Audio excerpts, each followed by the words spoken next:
They say the Omo River carries the voices of the ancestors, whispering secrets and warnings to those who dare listen. Some whispers offer wisdom, but others, they say, can lead you to ruin.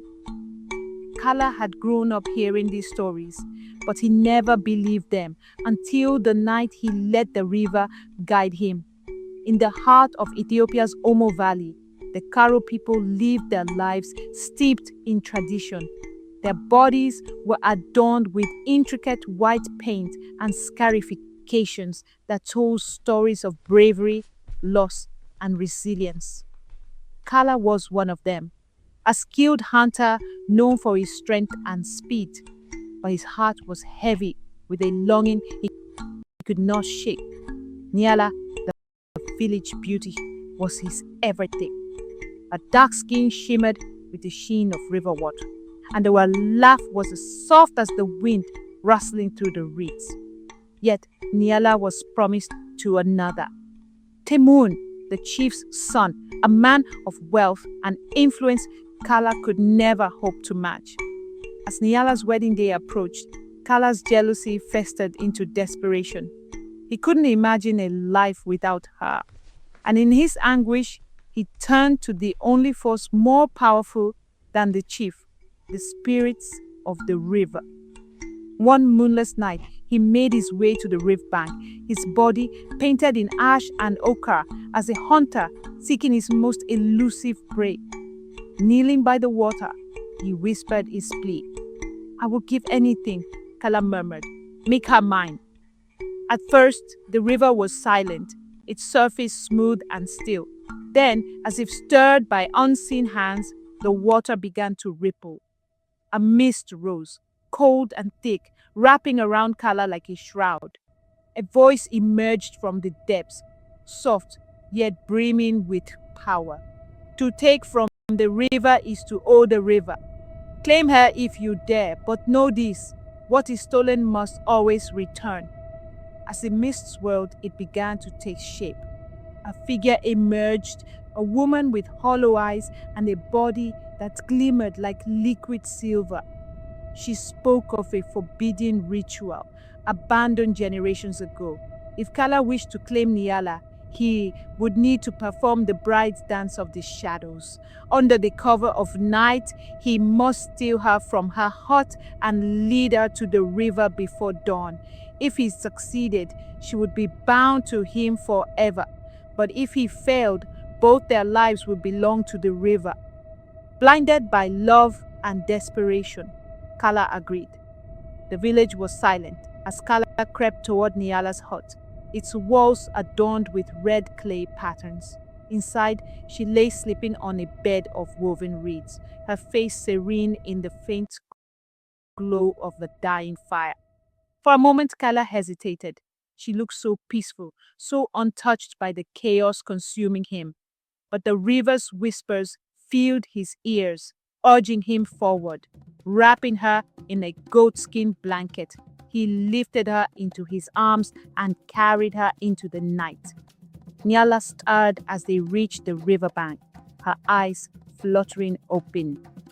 "Kala," she murmured, her voice thick with sleep. "What's happening?" "Trust me," Kala whispered, though his own voice trembled. He set her down gently and began the dance. The bride's dance of the shadows was unlike any other Karo ritual, a blend of reverence and seduction that mimicked the river's currents. Kala's movements were fluid, hypnotic, as if guided by an unseen force. Nyala watched, her fear melting into a strange fascination. She felt drawn to him, unable to look away. As Kala danced, the mist thickened, swirling around them like living shadows. The river roared louder and the air grew colder. Nyala rose to her feet, her body moving of its own accord. She stepped toward Kala, her eyes wide and unblinking, as though the spirits were pulling her into their world. But just as their hands touched, the first rays of dawn crept over the horizon. The river surged violently, its waters rising like a living beast. The mist solidified into ghostly figures, men and women with hollow eyes and gaping mouths, their bodies twisted as if caught in eternal torment. They were the spirits of those who had failed the ritual before him. "What have you done?" Nyala screamed, snapping out of a trance. Kala tried to pull her away, but the spirits were relentless. The river lashed out, its waters pulling them both toward its depths.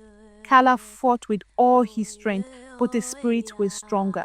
As they were dragged under, the voice from the river echoed in his ears, cold and mocking. "What is stolen must always return." When the villagers awoke, they found the river swollen, its banks littered with dead fish. Temun, grief-stricken, led a search party to the riverbank. They found Nyala's goatskin blanket, soaked and torn, but no trace of Kala or Nyala. For weeks, the village mourned their loss, but the river offered no answers. Then, on the night of a new moon, the whispers began. Soft and mournful, they carried on the wind, telling of two figures seen dancing in the mist. Some claimed to see Kala and Nyala on the riverbank, their bodies shimmering like water, their faces blank and an elder haunting. named Wallo ventured to the river alone, determined to uncover the truth. As he approached, the mist thickened and the figures emerged. Kala and Nyala stood hand in hand, but they were no longer human. Their eyes glowed faintly, and their voices echoed with sorrow. "You took me from the river," Nyala said, her voice hollow, "and now I am bound to it forever." Kala's voice followed, filled with regret.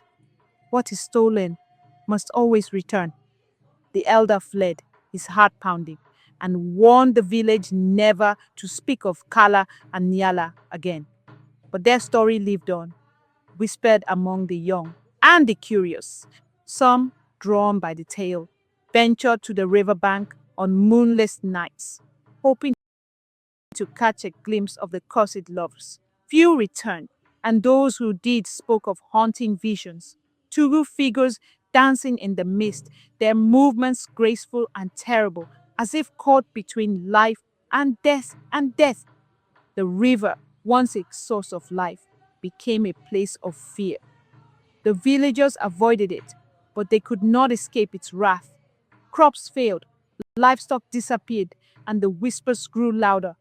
The Karo people learned to live with their curse, bound forever to the river's vengeance, a chilling reminder that the spirits were not to be defied.